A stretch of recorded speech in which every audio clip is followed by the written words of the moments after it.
A victory, a knockout victory, a deserved victory, a moral victory, a penalty shootout victory, for heaven's sake. There really is something different about England at this World Cup. All the above have been so rare for the national side in this competition down the decades. In the case of the spot kick triumph, it has never happened before. Only once, at Euro 96 in 7 previous attempts at it, in fact.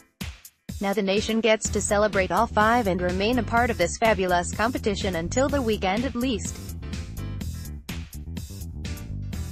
It gets to admire and take pride in its footballers, and that hasn't happened for a long while.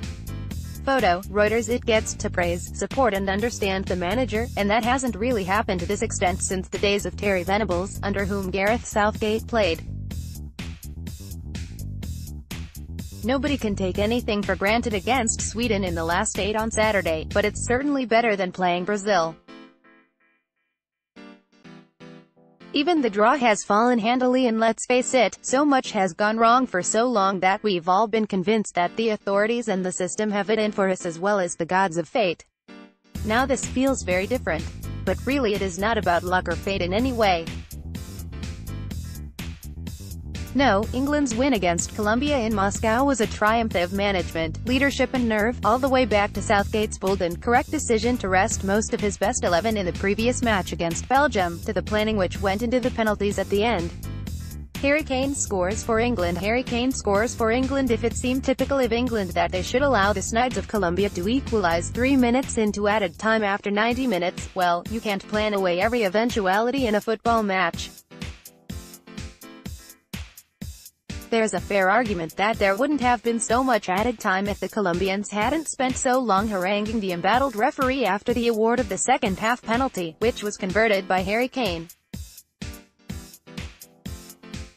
Photo, Reuters. But in the end, the South Americans got what they deserved for being so cynical, so disrespectful to the game and so brazenly provocative. There's the moral victory for you, if you want one. England don't really need it, but still, it felt right. The more important success story was that England were the better team for most of the evening. They have a plan and they have the confidence and calmness to stick to it, even if they are lacking flair and a proper cutting edge in the final third of the pitch. Too often, England teams have abandoned all sense of discipline and organization at major tournaments. Photo, Reuters. To see them playing so assuredly out from the back, and even taking calculated risks in defensive areas to stick with the plan, was perhaps the most significant sign that this group of players has a fresh mentality, and is not infected by the fragility of previous squads. The fact that the England players stayed cool, in the main, in the face of outrageous provocation by the opposition further underlined this welcome development. Must be seen as a tribute to the calm, reasoned and courageous approach of Southgate. He hasn't just talked about self-belief, as so many of his predecessors have. He has actually instilled it. He has actually thought about it and how to create it. Look how Harry Maguire, magnificent on Tuesday evening, has grown under Southgate's command. Photo, AFP, Getty Images. That nerve shown by Southgate is replicated on the pitch by Harry Kane, who has now put away 4 spot kicks in total at this tournament, every one of them fearlessly and emphatically. It is an impressive axis of confidence and purpose for England to have at the very heart of things. There was some harsh criticism of the manager when he made wholesale changes against Belgium. It wasn't done to plot a presumptuous path through the rounds. It was done as a way of combating the tiredness which has damaged England at so many tournaments. This column approved at the time.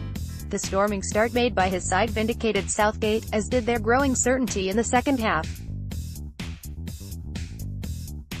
After a wobble in the opening spell of extra time, when the team briefly looked worn out, they came back again to forge some opportunities in the second period.